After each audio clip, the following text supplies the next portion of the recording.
The scent of burning cedar and wild roses filled the grand hall, thick enough to coat my tongue with bitterness I couldn't swallow. Candles flickered in iron sconces along stone walls that had witnessed 1,000 ceremonies just like this one, celebrations of power, of destiny, of bonds that would shape the future of our kind. But tonight, the ancient ritual felt different. The air itself seemed to pulse with anticipation, heavy and electric, as if the stones knew something terrible was about to unfold. I stood at the very edge of the gathered crowd, pressed so far into the shadows that the candlelight barely touched my pale hair. It was safer here, in the margins, where no one would notice the Omega who didn't belong. Where no one would remember that 3 months ago I had stood in a very different position, closer to the center, closer to hope, closer to a life that had been ripped away, with words that still echoed in my dreams. I, Demon Corvus, reject you as my mate.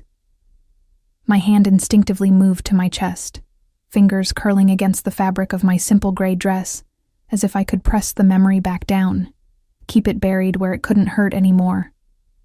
But pain like that doesn't fade. It settles into your bones, becomes part of your architecture, reshapes you from the inside out, until you're not sure who you were before it carved its mark into your soul. Tonight was the lunar binding, the ceremony where our new Luna would be formally presented to the pack, where she would accept her role as the Alpha King's chosen mate before the entire kingdom.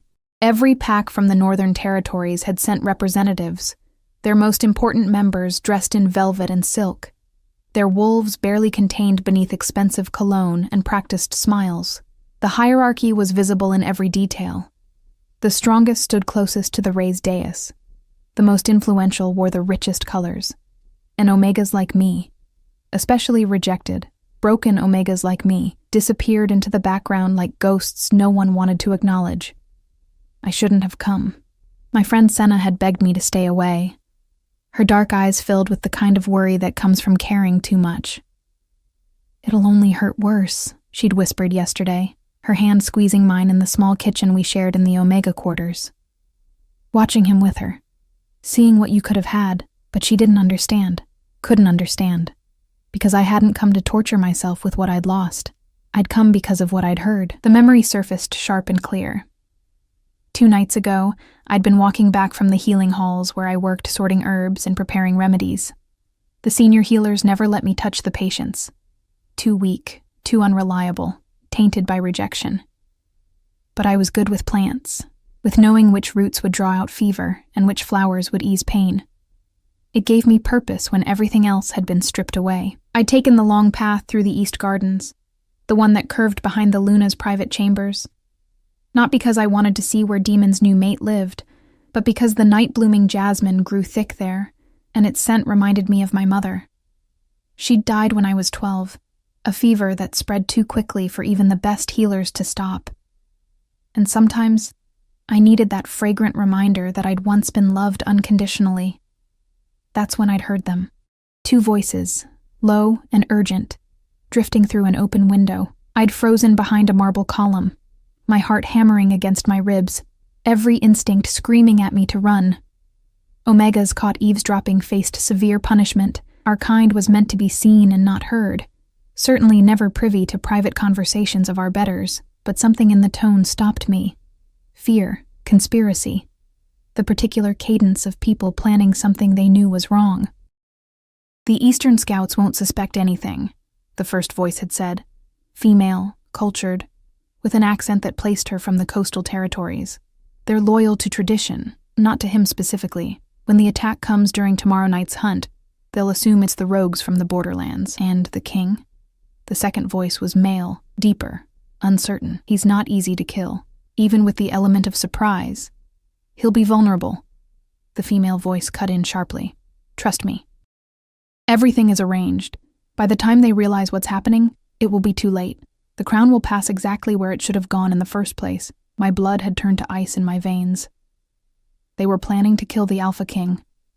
Not in honorable combat, not through challenge as our laws demanded, but through deception and ambush. Murder dressed up as accident. I'd fled then, my soft footsteps silent on the garden path, my mind racing with impossible choices. Who could I tell? Who would believe an Omega, especially one marked by rejection? And more terrifyingly, what if the conspiracy went deeper than two voices in the dark? What if guards were compromised, advisors bought, the very structure of power rotted from within? The question that had haunted me most, the one that kept me awake as I stared at my ceiling, counting the hours until this ceremony. Was the Luna herself involved? Now, standing in the grand hall as the ceremonial drums began their deep, rhythmic pulse, I searched the crowd for answers written in faces and body language. The Eastern Scouts stood in formation near the main entrance, 30 warriors in ceremonial armor, their expressions proud and alert. They didn't look like conspirators. They looked like men who would die for their king without hesitation. My gaze drifted upward to the dais where two thrones sat carved from ancient oak, their backs inlaid with silver moons. The smaller throne remained empty, waiting. But the larger one held the man who'd become legend even among our long-lived kind, Alpha King Caspian Silverthorn. I'd never been this close to him before. Even from my position in the shadows, I could feel the weight of his presence like a physical force. He sat utterly still, his body relaxed in that way only truly dangerous predators could achieve. The kind of stillness that came before explosive violence. His dark hair was pulled back from a face that could have been carved from the same stone as the walls around us, all sharp angles and harsh beauty. His eyes, silver like his name, surveyed the crowd with an intensity that made me want to hide deeper in the shadows. Everything about him spoke of power barely leashed, of authority that didn't need to announce itself, of a man who'd earned his crown through strength and strategy, who'd united fractious packs through a combination of fear and grudging respect. He terrified me, and I was about to risk everything to try to save him. The drums grew louder, and the crowd shifted, parting like water to create a pathway down the center of the hall. My breathing quickened. This was it.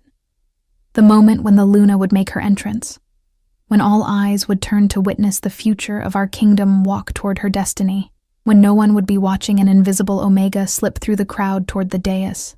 My hands were shaking. I pressed them against my thighs, feeling the small piece of folded paper hidden in the pocket of my dress. I'd spent an hour writing and rewriting those words, trying to convey urgency without seeming insane, warning without revealing how I knew. Your Luna set a trap. Leave now. 8 words that would either save a life or end mine. The ceremonial horns blared, their sound reverberating off the vaulted ceiling, and she appeared at the far end of the hall. Luna Seraphine Nightshade was exactly what an Alpha King's mate should be. Tall and elegant, her midnight hair cascading down her back in perfect waves, her emerald dress cut to display both modesty and the powerful body beneath. She was a beta of the highest rank, from a family whose bloodline traced back to the founding packs. Beautiful, educated, politically connected. Everything I was not. She moved down the aisle with perfect grace, her smile radiant, her eyes locked on the king who rose from his throne to receive her. The crowd murmured approval, a collective exhale of satisfaction that the natural order was being maintained, that their king had chosen wisely. I watched her face carefully, searching for any crack in that perfect mask. Did she know? Was she part of the conspiracy, or just a pawn being moved across someone else's board? Her smile never wavered, her steps never faltered. If she carried guilt or knowledge of betrayal, she hid it behind layers of breeding and training that I could never hope to match. The ceremony began with the traditional words, spoken by our eldest pack leader in the old tongue. I barely heard them. My entire focus had narrowed to a single point, getting that note into the king's hand without being stopped, without being seen, without triggering the very trap I was trying to warn him about. I waited until the blessing reached its crescendo, until every eye was fixed on the couple at the dais, until even the guards had shifted their attention forward. Then I moved. Each step felt like walking through deep water, resistance and fear making my limbs heavy. I kept my head down, my pale hair falling forward to partially obscure my face, my body language screaming submission and insignificance, just an Omega. Nothing to worry about, barely worth noticing. I made it halfway to the dais before someone grabbed my arm. "What are you doing?" The voice was harsh, male, belonging to a guard whose hand felt like an iron cuff around my bicep. Omegas aren't permitted near the— Please, I whispered, keeping my voice soft and desperate, not hard when my heart was trying to beat its way out of my chest. I just need to deliver something, a message. It's important. His grip tightened, and I felt my chance slipping away. In seconds, he'd drag me out, possibly throw me in the holding cells for disrupting a sacred ceremony. And whatever was going to happen would happen without warning, without hope of prevention. Desperation made me bold. I looked up, meeting his eyes directly, something Omegas were never supposed to do with higher ranks, and let him see the genuine terror in my expression. People will die, I breathed. Please. I'm not trying to cause trouble. I'm trying to stop it. Something in my face must have convinced him, because his grip loosened fractionally. What kind of message? Before I could answer, a voice cut through the ceremonial chanting like a blade through silk. Let her approach. Every head turned. The hall fell into immediate, suffocating silence. Alpha King Caspian Silverthorn was looking directly at me, his silver eyes pinning me in place with an intensity that made my knees weak. His hand had risen in a gesture that halted not just the guard, but every breath in the room. He'd noticed me, the invisible Omega in the shadows. He'd noticed, and now there was nowhere to hide. Come forward, he commanded, his voice carrying easily across the suddenly silent space. Not loud, but absolute. The kind of voice that didn't expect to be disobeyed. The guard released my arm immediately. The crowd parted, creating a pathway that felt like walking toward my execution. Luna Seraphine's perfect smile had frozen on her face, her green eyes tracking my movement with an expression I couldn't quite read. My legs barely supported me as I climbed the 3 steps to the dais. Up close, the king was even more overwhelming, taller than I'd realized, broader, his presence filling my entire field of vision. The scent of him hit me like a physical force. Pine and winter night, authority and something wild that made my Omega instincts scream in confused terror and recognition. I dropped into the lowest bow our kind knew, forehead nearly touching the stone floor, every line of my body screaming submission and respect. Speak. One word. A command wrapped in silk over steel. My hand trembled as I reached into my pocket, withdrew the folded paper. I didn't rise from my bow, couldn't make myself look at him again. Instead, I simply extended my arm, offering the note like a supplicant offering tribute to a deity. Forgive the interruption, Your Majesty, I whispered, my voice barely audible, but you need to read this. Now. Before— His hand took the paper from my fingers, the brief brush of his skin against mine sending an electric shock up my arm that made no sense, that I had no time to process. I heard the soft sound of paper unfolding, felt the weight of his attention shift from me to the words I'd written. The silence stretched so long I thought my heart might simply stop from the pressure of it. When he finally spoke again, his voice had changed. Gone was the ceremonial tone, replaced by something harder, sharper, edged with cold fury. Who are you? I dared to lift my head just enough to see his face. His expression hadn't changed, still that carved marble perfection, but his eyes had transformed into chips of winter ice, and they were fixed on me with an intensity that promised either salvation or destruction. No one important, Your Majesty, I managed. Just someone who heard something she shouldn't have. Someone who couldn't stay silent. His jaw tightened almost imperceptibly. Then his gaze lifted, scanning the crowd with new purpose, new suspicion, and I realized with a jolt of horror that he believed me, which meant everything was about to change. Luna Seraphine took a small step forward, her melodious voice breaking the tension. My love, what is this? Some kind of disruption? Surely we shouldn't allow— The ceremony is postponed, Caspian announced, his voice ringing with absolute authority. Everyone will remain exactly where they are. Guards, seal the exits. No one leaves until I determine what truth lies in this warning. The hall erupted into confused murmurs. But beneath the sound, I heard something else. A subtle shift, a movement near the eastern entrance that didn't match the general confusion. And I realized with sickening certainty that I'd just triggered the very trap I'd tried to prevent. The chaos erupted faster than thought. One moment, The grand hall buzzed with confused whispers and shuffling feet as guards moved to seal the entrances. The next, the eastern wall exploded inward with a deafening crack that sent stone fragments flying like shrapnel through the air. I didn't think. My body simply reacted, diving sideways as a chunk of masonry crashed into the spot where I'd been standing. My shoulder hit the stone floor hard enough to steal my breath, and I rolled instinctively toward the base of the dais, making myself as small as possible while the world descended into screaming chaos. Through the gaping hole in the wall, figures poured in, not the rogues they'd planned to blame, but trained warriors in mismatched armor, their faces covered with dark cloth, their movements coordinated and purposeful, at least 20 of them, maybe more, spreading through the crowd like poison through water. The ceremonial guards reacted instantly, weapons appearing from beneath formal robes, their training overriding the shock. But I could see immediately that they were outnumbered, outpositioned.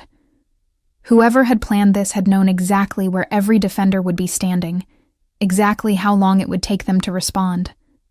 Someone screamed, a high, piercing sound of genuine terror. The crowd fragmented into panic, nobles and warriors alike scrambling for the exits only to find them blocked by more attackers.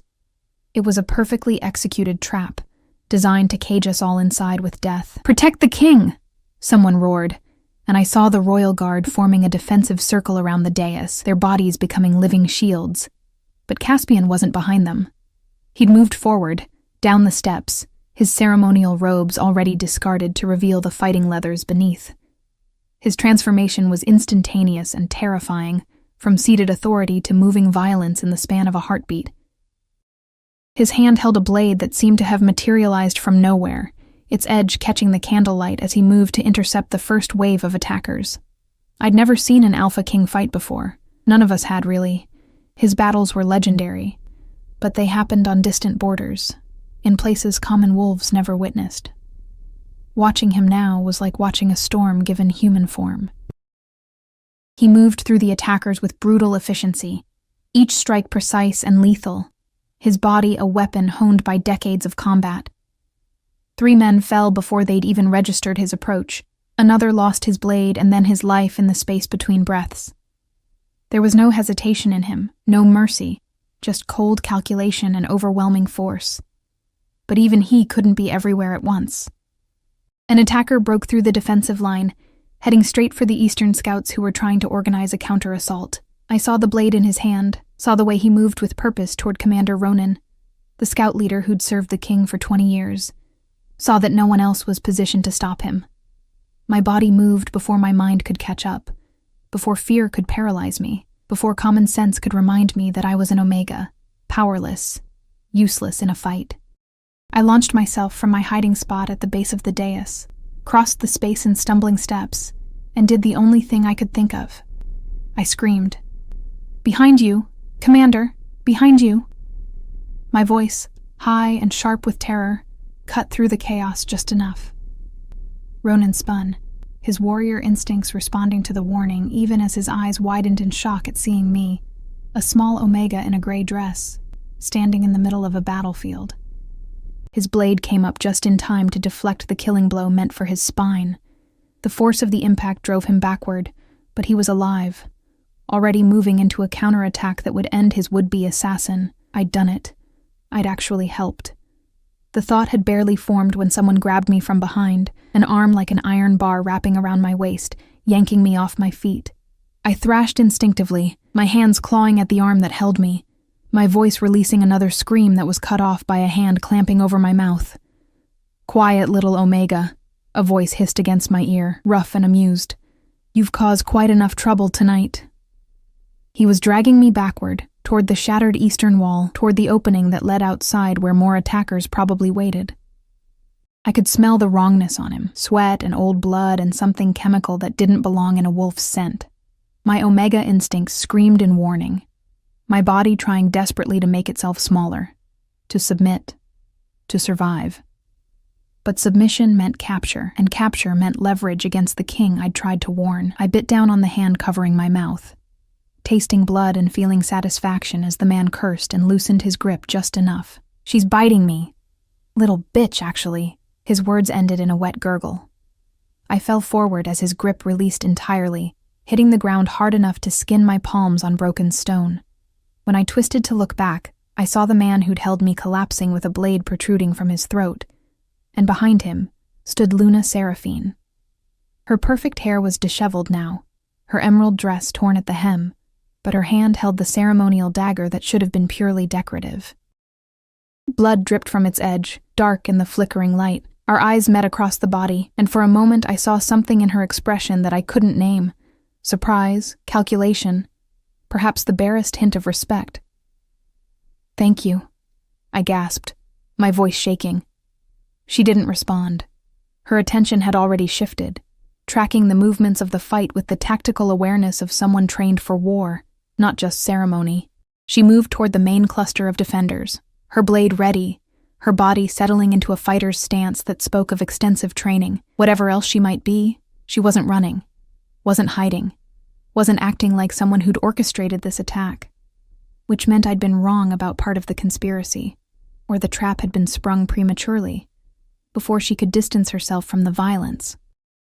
A roar split the air, not human, not quite wolf, but something in between that made every instinct in my body freeze in primal recognition. I turned to see Caspian in partial transformation, his form larger, his features sharper, his eyes burning with silver fire.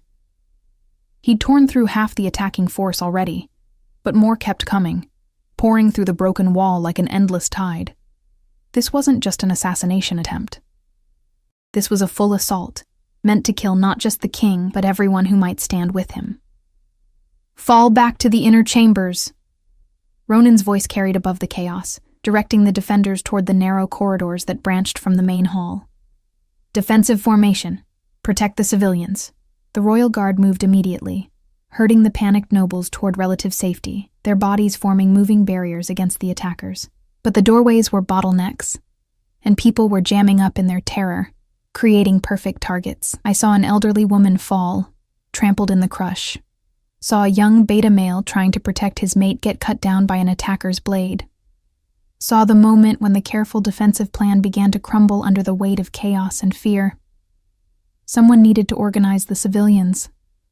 Someone needed to guide them to safety before the corridors became death traps. And the someone standing closest to the panicked crowd, small enough to slip through the press of bodies, insignificant enough that attackers might overlook her in favor of more dangerous targets, was me. I ran toward the nearest doorway, ducking under a swing meant for someone else, my small size an advantage for the first time in my life. "This way!" I shouted, grabbing the arm of a terrified Omega female frozen in panic. "Come on, move! Stay low and move!" She followed, and others followed her, responding to the command in my voice. Even though I had no authority to give commands, I pushed through the doorway into the corridor beyond, pulling people with me, directing them away from the main fighting toward the servants' passages I knew from my work in the healing halls. "Where are we going?" someone demanded, a beta male with fear bright in his eyes. "The eastern wing," I said, my mind racing through the castle's layout. "There's a servants' exit that leads to the gardens, then beyond the walls, small enough that attackers won't think to block it." More people crowded into the corridor behind us, a river of terrified bodies seeking safety. I kept moving, kept calling directions, my voice raw from shouting but not stopping. Behind us, the sounds of fighting continued, steel on steel, screams, the terrible wet sounds of violence finding its mark. I tried not to think about whether Caspian was still standing, whether Ronan had survived, whether Seraphine's moment of mercy meant something or nothing. We turned a corner and nearly ran straight into 3 attackers who'd apparently had the same idea about flanking through the side corridors. The crowd behind me gasped, recoiling, and I felt the crush of bodies trying to reverse direction in a space too narrow for turning. We were trapped, caught between the attackers ahead and the press of people behind, with nowhere to go and no weapons to fight with. The lead attacker grinned behind his mask, raising his blade. Well, well, a whole group of rabbits already cornered. My heart hammered against my ribs so hard I thought it might shatter bone. But I didn't move. Couldn't move backward without sending the people behind me into a panic that would get them killed. Couldn't move forward without dying, so I stood there, tiny and terrified, and completely inadequate, and did the only thing I could think of. I screamed again. Not words this time, but pure sound. The kind of sound that carries, that alerts, that says help needed here, now, urgently. The attacker laughed. "Scream all you want, little..." A blade erupted from his chest, cutting off his words and his breath in the same moment. He crumpled, revealing the figure behind him. Ronan stood there, blood-spattered and breathing hard, 2 more royal guards flanking him. They made short work of the remaining attackers while I stood frozen, my scream dying in my throat, my whole body shaking with delayed terror. "Smart thinking, girl," Ronan said gruffly, his eyes taking in the crowd of civilians I'd been leading. "Using the servants' passages, get them out. We'll hold this corridor." "Is the king," I started. "Alive, fighting. Now go." I went, leading my frightened charges deeper into the passages, downstairs and through doorways that most nobles had probably never noticed existed. My hands shook so badly I could barely turn the handles, but I kept moving, kept directing, kept doing the only useful thing I could in a situation where I was otherwise completely powerless. We emerged into the cold night air through a small door hidden behind rose bushes in the eastern garden. The same garden where I'd overheard the conspiracy, I realized with an odd sense of symmetry.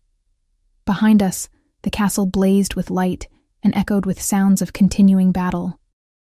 But out here, the night was clear and quiet, the moon hanging full and bright overhead, indifferent to the violence below.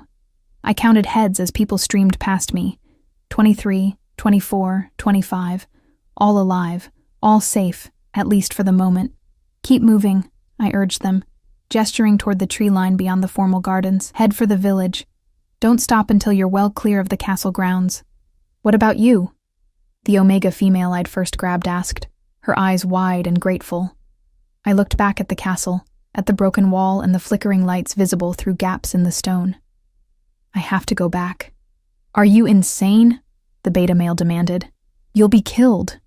"Probably. Almost certainly. But the thought of running, of hiding in the forest while others fought and died, made something in my chest twist painfully. I'd spent 3 months being invisible, being useless, being the rejected Omega who wasn't good enough for anything important. Tonight, I'd saved a commander's life. I'd led 24 people to safety. I'd done something that mattered. And there were still people inside who might need help. Still wounded who might need healing. Still a battle raging that would determine the future of everyone I'd ever known. I couldn't just run. "I'm going back," I repeated firmly. "You all get to safety." "That's an order." I turned before anyone could argue further, before my courage could fail, and ran back toward the small door, back toward the chaos, back toward a king I barely knew and a future I couldn't predict. Back toward the only choice that let me live with myself, even if I didn't live through it. The corridor was empty when I slipped back inside, the royal guards having moved to reinforce other positions. I could hear fighting echoing from multiple directions now, making it impossible to determine where the main battle had shifted.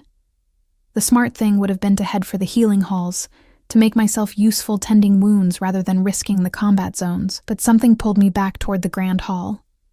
Some instinct I couldn't name.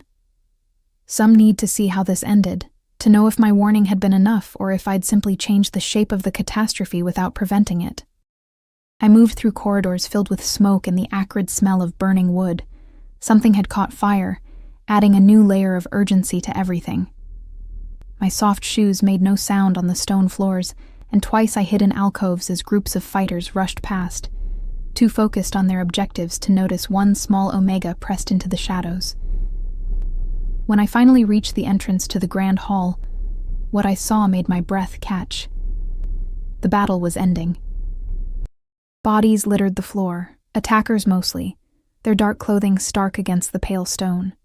The defensive line had held barely, and now the remaining attackers were being systematically subdued by royal guards who moved with grim efficiency.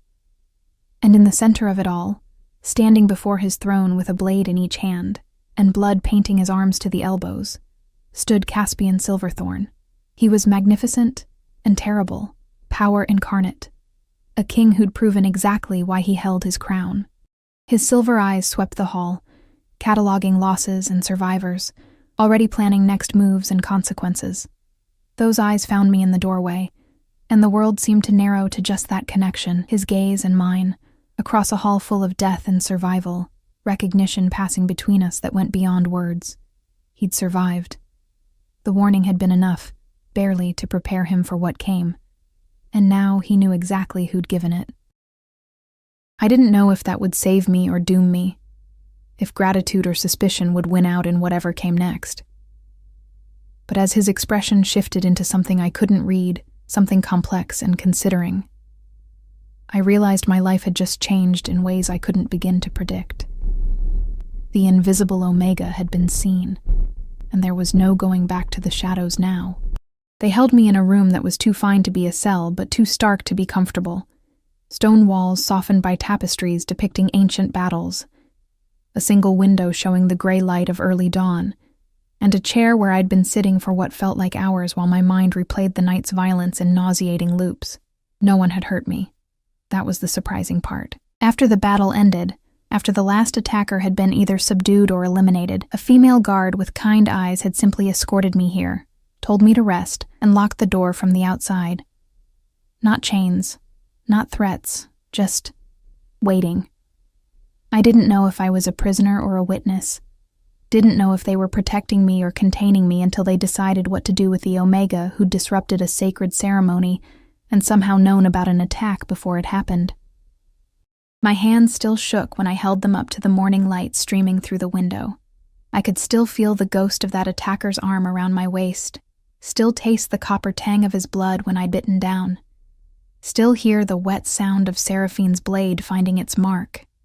I'd seen people die last night, had helped kill one, indirectly, had led others to safety while more died in corridors I'd never know about.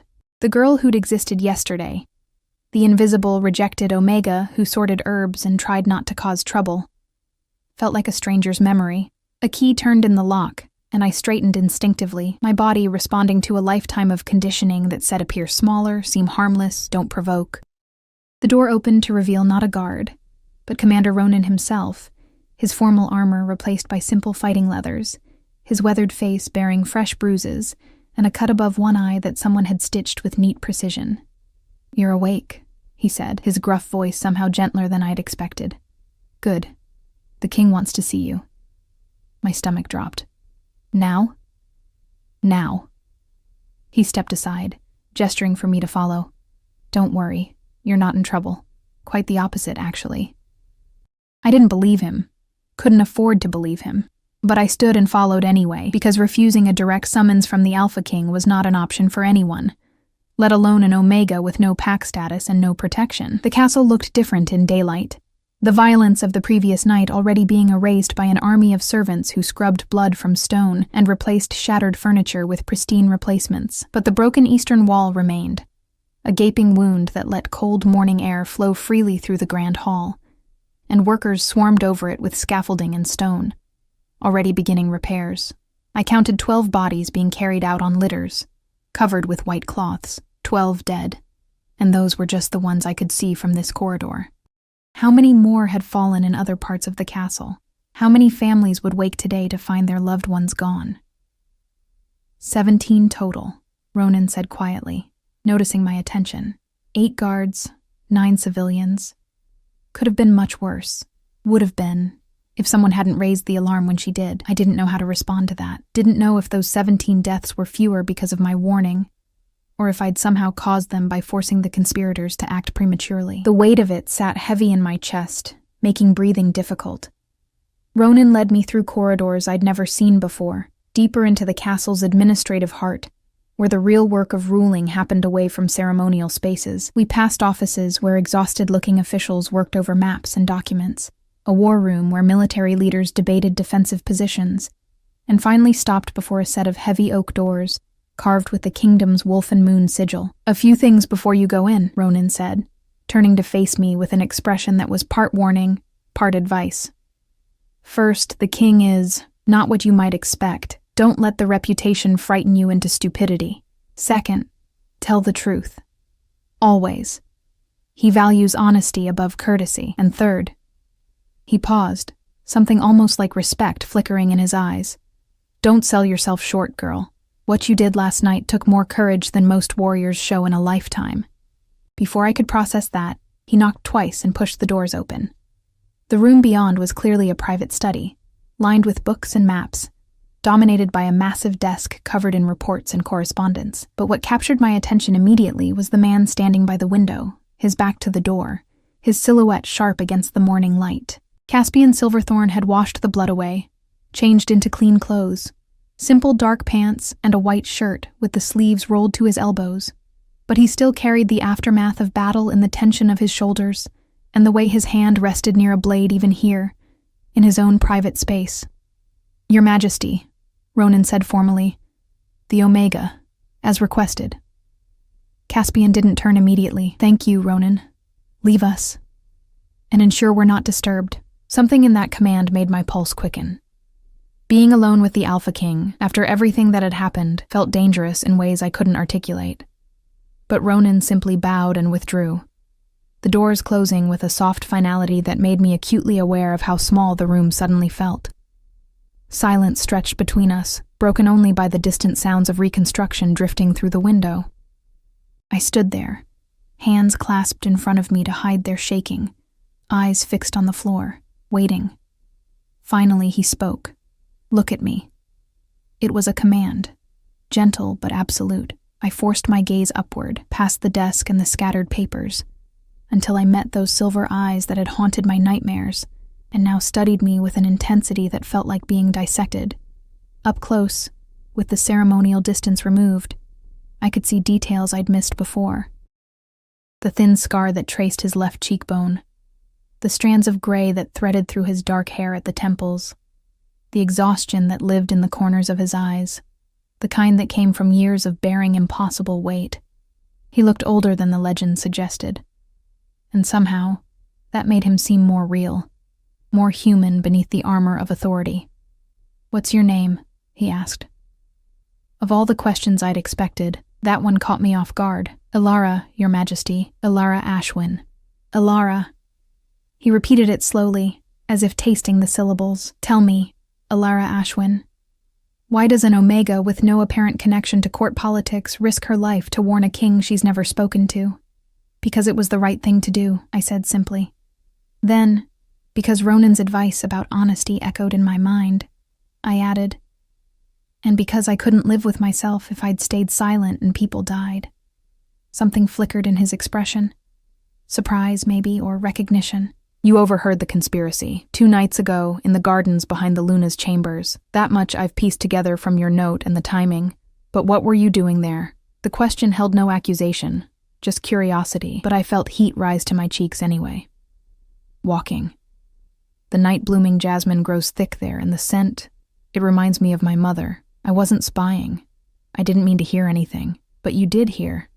And rather than dismiss it as none of your concern, or fear the consequences of speaking up, you chose to act. He moved away from the window, closer, and I had to fight the urge to step back. Do you know how rare that is? How many people, faced with dangerous knowledge, choose comfortable silence over risky truth? I don't know anything about politics, Your Majesty, I admitted. I couldn't let it happen, not without trying.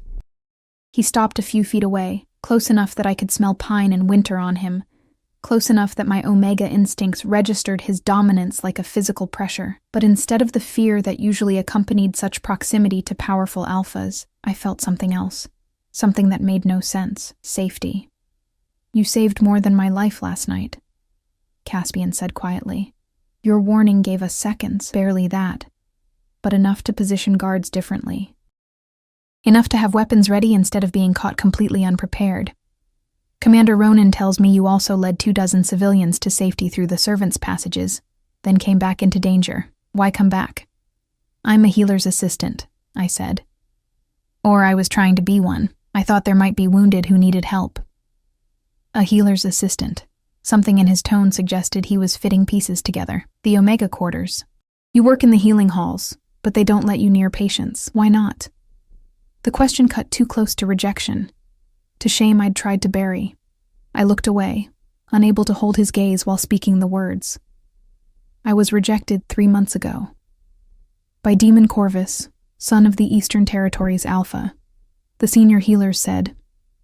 They said rejected Omegas are unstable, unreliable, not fit for important work. Demon Corvus. Caspian's voice went cold. I know him. Arrogant whelp who inherited his position and thinks birthright equals capability.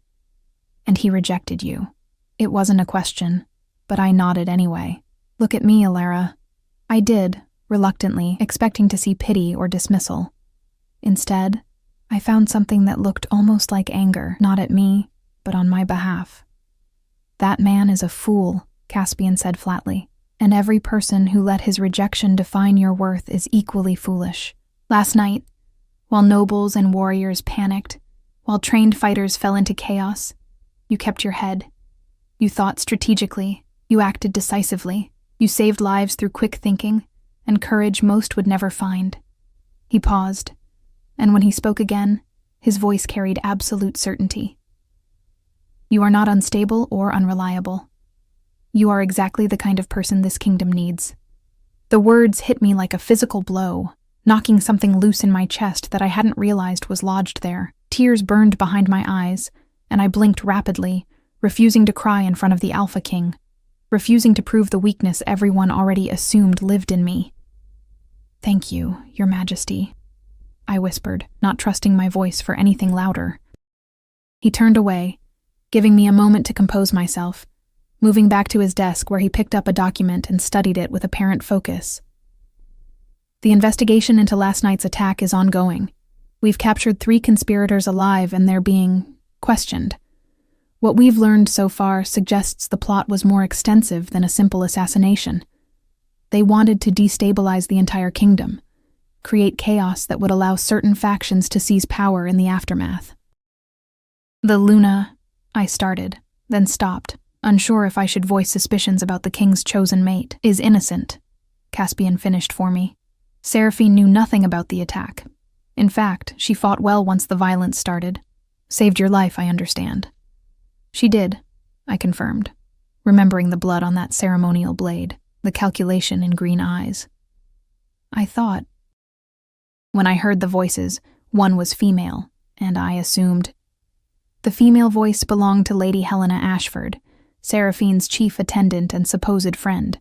She's among the captured. Seraphine is not taking the betrayal well. There was something in his tone, some reservation that made me wonder about the relationship between the king and his Luna, but that was far above my position to question. Caspian set down the document and faced me again. I'm faced with a problem, Ilara. You've demonstrated loyalty, intelligence, and courage. You've also made yourself a target. The conspirators who survived will know you're the one who warned me. They're allies, and we haven't identified them all yet, will want you silenced. Keeping you in the Omega quarters, vulnerable and unprotected, would be unconscionable. Fear spiked through me. What are you saying? I'm saying I want you here, in the castle proper, under royal protection. There are positions that need filling. Intelligent people I can trust are rare enough that I can't afford to waste one when she appears. His gaze held mine, serious and assessing. I'm offering you a place as my personal assistant. You'd help coordinate information, manage communications, assist with administrative tasks that require discretion.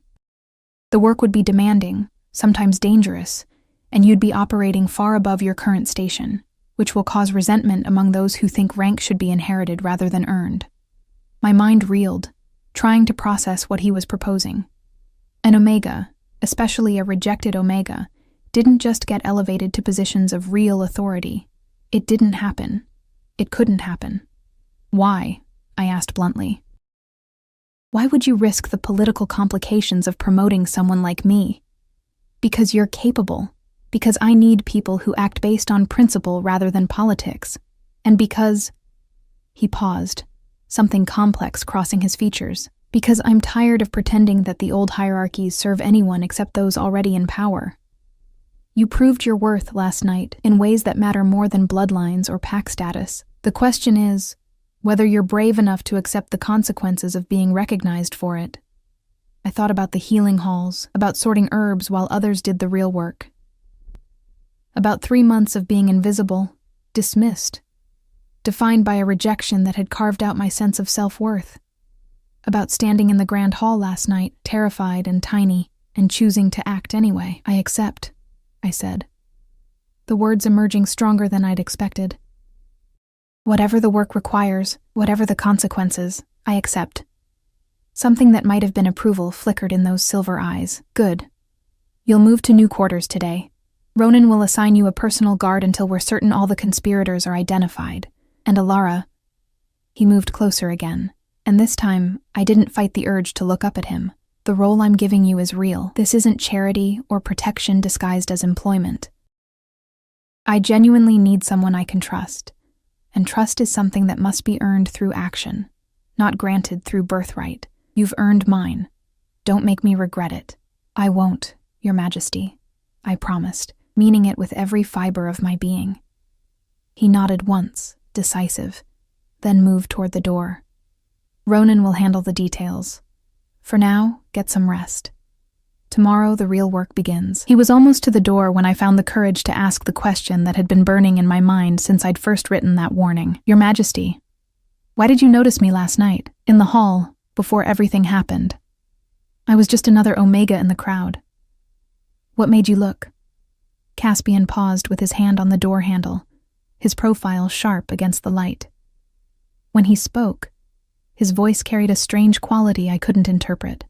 I don't know. Something about you called attention, even when you were trying to disappear, as if part of me recognized something important, even before I understood what it was. He left before I could respond, the door closing behind him with a soft click that somehow felt like the closing of one chapter and the opening of another. I stood there in his study, surrounded by the maps and books and documents that represented the weight of a kingdom, and realized my life had just transformed in ways that terrified and exhilarated me in equal measure. The rejected Omega had been given a second chance. I intended to prove worthy of it. 3 weeks passed in a blur of learning and adaptation that left me exhausted and exhilarated in turns. My new quarters were located in the castle's west wing, far removed from the Omega dormitories where I'd spent the last 3 months in communal simplicity. The room assigned to me was modest by noble standards, but felt impossibly luxurious compared to what I'd known. A proper bed with thick blankets, a desk positioned near the window for working, shelves already filling with documents and reference materials, and most importantly, a door that locked from the inside. Privacy, safety, space to breathe. Senna had visited on the second day, her eyes wide as she took in my new circumstances. I can't believe this is real, she'd whispered, perching on the edge of my bed like she was afraid to disturb anything. They're saying you saved the king, that you're working directly for him now. Alara, do you understand how unprecedented this is? I'd understood. Every sneering look from high-ranking betas, every whispered comment about that Omega who thinks she's more than she is. Every subtle attempt to undermine or exclude me from meetings reminded me exactly how unprecedented my position was. But Caspian had meant what he said about the work being real. He'd thrown me into the deep end of kingdom administration without apology or coddling. My days started before dawn and often stretched past midnight, filled with reviewing reports from border patrols, coordinating communications between different pact territories, tracking supply lines and trade agreements, and maintaining the intricate schedule that kept a ruling monarch functioning across multiple domains of responsibility. It was overwhelming. It was impossibly complex, and I discovered, to my own surprise, that I was good at it. The skills that had made me useful in the healing halls, attention to detail, pattern recognition, the ability to prioritize and organize, translated perfectly to administrative work. I learned quickly which officials could be trusted with sensitive information and which needed careful handling. I developed systems for flagging urgent matters versus routine concerns. I became proficient at summarizing complex situations into brief, actionable reports that Caspian could digest between more pressing demands. And slowly, grudgingly, some of the initial hostility began to shift into something closer to acceptance. The Omega actually knows what she's doing. I'd overheard one official mutter to another, after I'd caught a discrepancy in territorial tax records that would have cost the Treasury significantly. Irritating but competent. I'd take competent. Competent was more than I'd been given credit for in years. Ronan had become an unexpected ally, his gruff exterior hiding a fairness I hadn't anticipated. He'd assigned me a guard named Petra, a beta female with sharp eyes and sharper instincts who took her protective duties seriously without making me feel imprisoned, and he'd started including me in tactical briefings, recognizing that my perspective sometimes caught details others missed.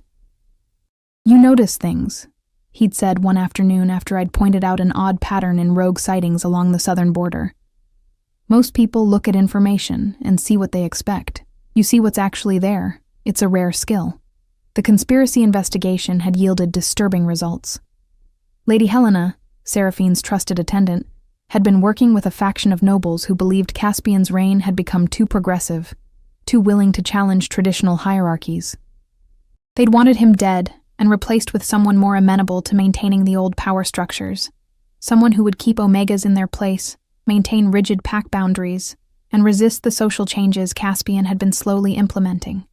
4 more conspirators had been identified and arrested, 2 had chosen exile over trial, and the Whisper Network suggested more remained hidden, biding their time, waiting for another opportunity, which meant I remained a target. The Omega who'd disrupted their plans and proven that rank didn't equal capability. Every success I had made me more dangerous to their worldview, more urgent to eliminate. Petra never let me forget it. She shadowed my movements with professional vigilance, screened everyone who approached me, and twice had intercepted threats that might have been serious, or might have been attempts to frighten me into withdrawing from my position. I refused to withdraw, refused to make myself smaller, or quieter, or more acceptable.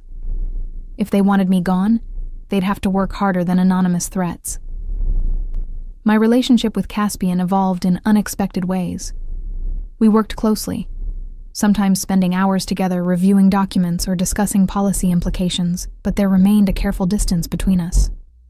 Professional boundaries that neither of us crossed, despite moments when I'd look up from my work to find him watching me with an expression I couldn't interpret. He was nothing like I'd expected. Yes, he could be harsh when circumstances demanded it, ruthless with enemies and intolerant of incompetence. But he was also fair, thoughtful, willing to listen to perspectives that challenged his own. He asked my opinion on matters and actually considered my input, even when it contradicted his initial assumptions. "You have good instincts," he'd told me one evening as we worked late in his study, the castle quiet around us. "You think about consequences beyond the immediate, about how decisions affect people at every level. That's not common among advisors who've spent their lives insulated from hardship."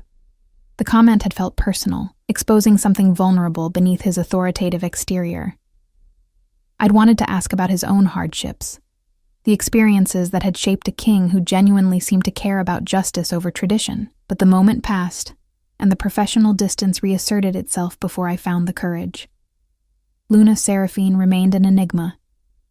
She'd moved through the aftermath of the attack with practiced grace, her betrayal by Helena handled privately, her public demeanor never cracking to reveal whatever turmoil existed beneath. She was cordial to me when our paths crossed. Polite, distant, neither hostile nor warm. But I'd noticed things, the way she and Caspian rarely spoke beyond formal necessity, the absence of physical affection between them, even the casual touches that bonded couples naturally displayed, the separate chambers, separate schedules, separate lives that happened to occasionally intersect for ceremonial purposes. Whatever their relationship was, it wasn't a love match, and increasingly, I wondered if the lunar binding ceremony had ever been completed, or if it remained suspended by the violence that had interrupted it. I didn't ask. It wasn't my place, and yet the question haunted quiet moments, making me wonder things I had no right to wonder. The 4th week brought new complications in the form of a diplomatic summit. Representatives from all the major pact territories were converging on the castle to discuss trade agreements, border disputes, and the security implications of the recent assassination attempt. It would be the largest gathering since the attack, requiring extensive preparation and coordination, which meant I was drowning in arrangements. "Seating charts need to account for blood feuds going back 3 generations, I muttered to Petra, as I stared at the nightmare of diplomatic requirements spread across my desk. The coastal pacts refuse to sit near the mountain territories. The Eastern contingent demands proximity to the king, but can't be placed anywhere near the Western Alliance, and everyone wants precedence over everyone else. "Welcome to pack politics," Petra said dryly from her position by the door, "where ancient grudges matter more than present reality." A knock interrupted my frustrated attempts to make impossible seating work. Petra checked the corridor before admitting Commander Ronan, who looked even more tired than usual. "Problem," he announced without preamble. "The Eastern Territories are sending Demon Corvus as part of their delegation." The name hit me like cold water, freezing my thoughts midstream. My hand stilled on the document I'd been annotating, and I felt Petra's attention sharpen on me even though I didn't look up. "That's unfortunate timing," I managed, keeping my voice steady through effort of will. "It's a calculated insult," Ronan growled. "His father knows exactly what message he's sending by including Demon in the delegation. They're testing the king's commitment to you, seeing if having your rejection present will make you falter, or if Caspian will remove you to avoid the awkwardness." "I'm not faltering," I said firmly, finally looking up to meet Ronan's eyes.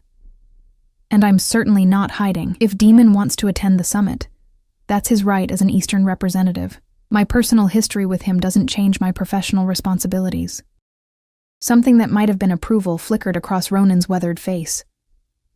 "That's what I told the king you'd say. He wanted to bar Demon from attending, but I said you'd probably prefer to face it directly rather than let people think you need protection from an ex-mate." "You were correct." I turned back to my seating chart with renewed determination. "Though I will ensure Demon is seated as far from the head table as diplomatic protocol allows. That's just practical planning." Ronan chuckled roughly. "Indeed.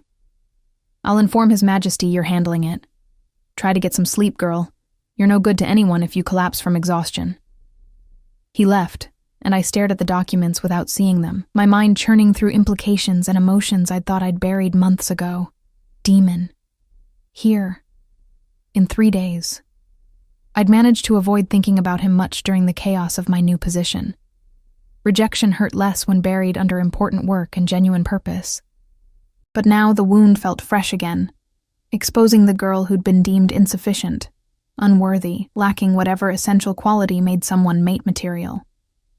"You okay?" Petra asked quietly. "I will be," I said, meaning it. He rejected me. That hurt. But it also freed me to become this. I gestured at the organized chaos of my work, and I wouldn't trade this for anything, even if it meant still having a mate. The words felt true as I spoke them. Whatever pain Demon had caused, it had also broken open a future I'd never have pursued otherwise. I'd never have risked approaching the king, never have discovered my capability for this kind of work, never have found purpose beyond being someone's omega. I'd been rejected. And it had led me here, to work that mattered, to respect earned rather than given, to a life that felt like mine in ways the previous path never had. The irony wasn't lost on me. The next 3 days blurred into controlled chaos. Delegations arrived in waves, each requiring welcoming ceremonies, chamber assignments, briefings on summit protocol, and careful management of egos and expectations. I coordinated it all, working alongside the castle's diplomatic staff, troubleshooting problems as they emerged, and somehow keeping the entire complex operation from dissolving into political disaster. I saw Demon arrive with the Eastern contingent on the afternoon before the summit's formal opening. I was in the main courtyard, checking transportation arrangements, when their party rode through the gates. He looked exactly as I remembered, handsome in that aristocratic way. Dark hair perfectly styled, his bearing confident and entitled. He was laughing at something another delegate said, his expression carefree, showing no sign that being in this castle might affect him at all. Our eyes met across the courtyard for just a moment. I saw recognition flicker across his face, followed by surprise, and then something that might have been discomfort. But I didn't look away, didn't duck my head submissively, didn't give him the satisfaction of seeing me diminished. Instead, I held his gaze for 3 steady heartbeats, then deliberately turned back to my conversation with the stable master, dismissing Demon as thoroughly as he'd once dismissed me. It felt powerful, freeing. like closing a door that had been hanging open too long. "That him?" Petra murmured when the Eastern delegation had moved past toward their assigned quarters. "That's him," I confirmed. "He looks like an ass." I couldn't help the surprised laugh that escaped. "Petra." "What? He does. Self-important and oblivious," she shook her head. "His loss. King's gain. That's how I see it." Her casual loyalty warmed something in my chest. "Thank you. Just truth." She scanned the courtyard with professional alertness. "Come on. You've got the final security briefing in an hour, and you still need to eat something before then." The summit's opening ceremony took place that evening in the Grand Hall, now fully repaired, the eastern wall restored to its former glory with stone that was slightly lighter in color, a permanent reminder of the attack that had failed to break the kingdom. I stood in my assigned position near the administrative staff, my simple blue dress appropriate for my role without drawing unnecessary attention. From here, I could observe the entire gathering, dozens of pack leaders and their representatives, the kingdom's nobles and officials, all assembled in careful arrangement that reflected years of tradition and contemporary political reality. Caspian presided from his throne, magnificent in formal regalia, his presence dominating the space without effort. Seraphine sat beside him in the Luna's seat, equally elegant, playing her role with practiced perfection. And somewhere in the middle ranks of delegates, Demon Corvus sat with the Eastern contingent, his attention focused forward on the ceremony, seemingly oblivious to my presence. Good, let him stay oblivious. I had more important things to think about than a male who'd thrown away something valuable because he couldn't see past traditional expectations. The ceremony proceeded smoothly. Speeches about unity and cooperation, formal acknowledgments of territorial boundaries and mutual respect, the carefully choreographed diplomacy that kept a fractious collection of packs functioning as something resembling a kingdom. I was mentally reviewing tomorrow's schedule when I felt it, a wrongness in the air, a disturbance too subtle for most to notice but sharp as a blade against my senses. Someone in the hall shouldn't be here. My eyes swept the crowd, tracking movements and positions, searching for whatever had triggered my instinct. There, a servant moving along the eastern wall, his path taking him closer to the dais than protocol permitted, his posture wrong for someone attending to routine duties. His hand moved toward his belt, and I saw the glint of metal. Time seemed to slow. I could have stayed silent, stayed safe, let someone else notice or not notice. Could have remembered that getting involved last time had changed my entire life, and that lightning rarely struck the same place twice. But the memory of 17 bodies carried out on white litters made the choice impossible. I moved forward, my voice cutting through the ceremonial speeches with desperate urgency. "Weapon! There's a weapon!"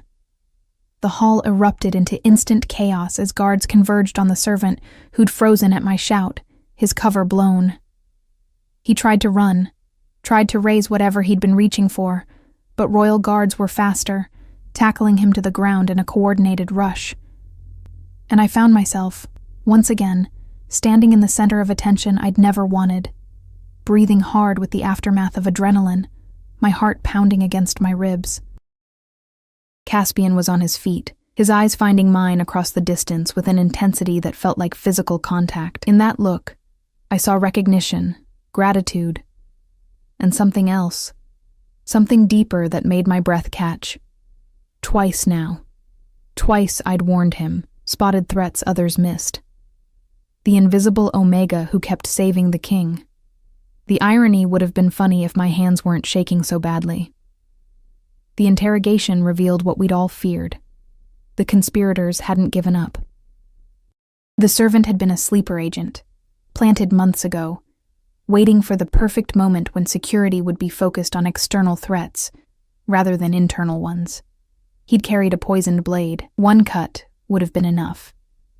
The summit continued, but the atmosphere had shifted. The delegates who'd viewed my presence with skepticism or condescension now looked at me differently, with wariness, respect, or in some cases fear. The Omega who'd twice prevented assassination attempts had become something they couldn't easily dismiss or ignore. Demon approached me on the summit's final evening. I was in one of the side chambers, organizing documents for closing ceremonies, when he appeared in the doorway. Petra moved to intercept, but I waved her back. This conversation had been inevitable since the moment he'd arrived. "Ilara," he said, his voice carrying that familiar tone of practiced charm. "I was hoping we could talk." "We are talking," I replied neutrally, not looking up from my work. "Was there something specific you needed?" "I wanted to." He paused, seeming uncertain for perhaps the first time I'd ever witnessed. "I wanted to say that I was wrong about us, about you. Seeing what you've accomplished here, how you've risen to such an important position, I realize I misjudged badly." I finally looked at him, really looked, and felt nothing. No lingering love, no residual hurt, just the mild interest one might have for a stranger. "You didn't misjudge me, demon. You just valued the wrong things. You wanted an Omega who'd fit perfectly into the life you'd already planned, and I understand that. It's what you were taught to want, but I was never going to be that person." "I can see that now," he said, stepping closer. "Which is why I'm hoping we might reconsider, start fresh." I spoke to my father, and he agrees that a formal mating with someone in your current position would actually benefit our territory significantly. "No." The word came out flat and final. He blinked, clearly not expecting such immediate rejection, but I thought, "You thought I'd be grateful," I finished for him. "That being wanted now, after proving myself worthy by your standards, would erase the rejection you dealt me when I was just an ordinary Omega. But here's what you don't understand, demon. I don't need your reconsideration. I don't need validation from someone who only sees my value in terms of political advantage. That's not... I do care about you," he protested. But the words rang hollow. "Maybe you do, in your way. But caring isn't enough when it comes with conditions." I set down my documents and faced him fully. "You rejected me when I was vulnerable and needed support. That was your right, and I don't hate you for it. But I've built a life beyond that rejection. Discovered purpose I'd never have found otherwise. I'm not interested in going backward to fit into the space you originally decided I wasn't good enough to fill." He stared at me like I'd spoken a language he couldn't comprehend. In his world, Omegas didn't refuse advantageous matches, didn't choose independence over security, didn't walk away from second chances with high-ranking alphas. "You're making a mistake," he said finally, his tone hardening with wounded pride. "Perhaps," I acknowledged.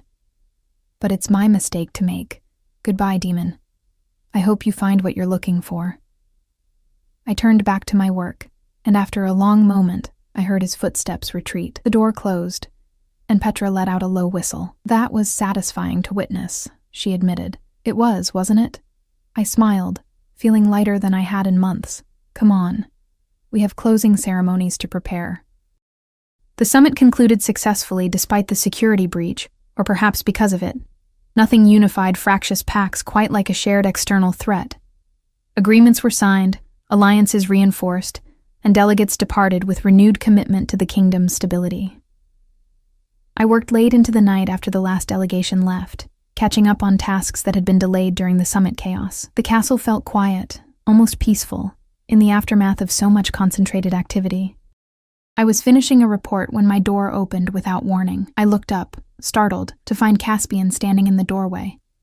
He'd dismissed his formal attire for simple clothes, and exhaustion lined his face. "Your Majesty." I started to rise, but he waved me back to my seat. "We need to talk, Ilara." He closed the door behind him, and something in his tone made my heart rate quicken. "About what happens next." "Next?" I echoed uncertainly. He moved to the window, staring out at the moonlit grounds. "Twice now, you've saved my life. You've proven yourself invaluable, not just as an assistant, but as someone whose instincts I've come to trust implicitly. The kingdom owes you a debt that can't be repaid with a position or protection." "I don't want repayment," I said honestly. "I just want to keep doing work that matters." "I know, which is part of why..." He turned to face me, and the intensity in his silver eyes made breathing difficult. The Luna binding was never completed. Seraphine and I discussed it during the summit. We've agreed to dissolve the betrothal by mutual consent. She deserves a mate who can love her properly, and He paused, something vulnerable crossing his features. "I can't be that for her, not when my attention is constantly drawn elsewhere." My mouth went dry. Elsewhere? He crossed the room slowly, deliberately, giving me time to understand, to object, to retreat if I wanted. He stopped close enough that I had to tilt my head back to meet his eyes. You walked into my life uninvited and turned everything upside down, he said quietly. Made me question assumptions I'd held for decades, made me see possibilities I'd dismissed as impossible. An Omega with no pack status, no political connections, no apparent advantage. And yet you're the person I trust most in this entire kingdom. Caspian, I whispered, his name feeling dangerous on my lips without the formal title. I'm not demon, he continued firmly. I'm not asking you to reconsider or offering you a second chance at something that failed. I'm offering you something completely new. Partnership. Not because you've proven yourself worthy by political standards, but because you're exactly who you are. Brave, intelligent, compassionate, and stubborn enough to risk everything for what you believe is right. His hand came up slowly, giving me every opportunity to pull away, and cupped my cheek with unexpected gentleness. I'm asking if you'd consider letting this king who's spent decades maintaining careful distance try something terrifying and new. Letting himself feel something real. Tears pricked my eyes. You don't have to do this.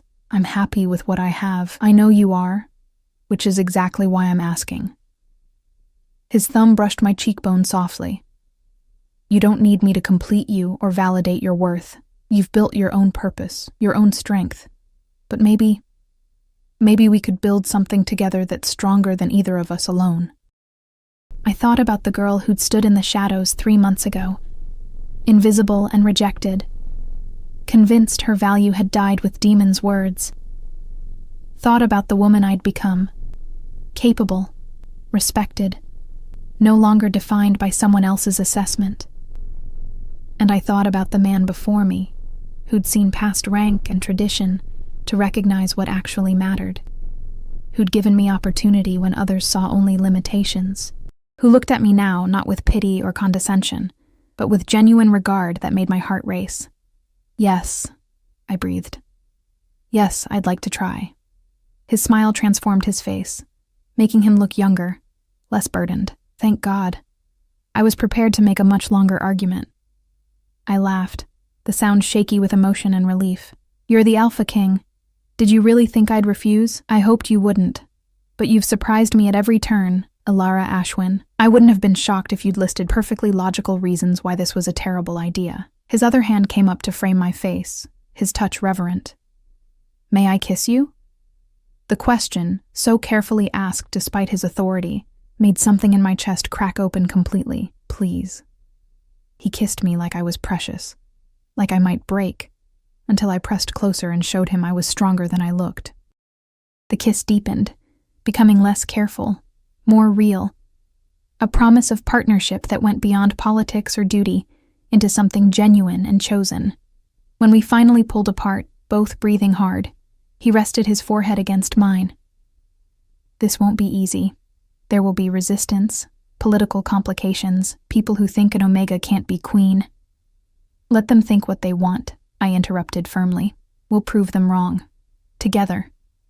Together, he agreed, and the word felt like a vow. The months that followed brought exactly the challenges he'd predicted. Opposition from traditionalists, whispered scandals, political maneuvering from those who saw my rise as threatening their own positions. But we faced it all together. A king who'd chosen strength of character over bloodline, and an Omega who'd refused to let rejection define her limits. The lunar binding ceremony, when it finally happened 6 months later, was different from the interrupted disaster of that first attempt. Smaller, more intimate, filled with people who genuinely supported what we represented rather than just performing obligation. As I walked down the aisle toward Caspian, wearing simple elegance rather than elaborate display, I thought about the journey that had brought me here. Rejection that had broken me open. Fear that had driven me to act. Courage that had changed everything. I'd saved a king's life twice, and in return, he'd saved mine. Not from danger, but from a future too small to hold who I was becoming. When our hands joined and the ancient words were spoken, I felt the bond settle into place with rightness that had nothing to do with tradition, and everything to do with choice. His smile was private, meant only for me, full of promises about the future we'd build together. My queen, he murmured, as we sealed the bond with a kiss that felt like coming home. My king, I whispered back, and meant it with everything I was. The rejected Omega had become a queen. But more importantly, she'd become herself. Fully, completely, unapologetically, and that was the real happy ending.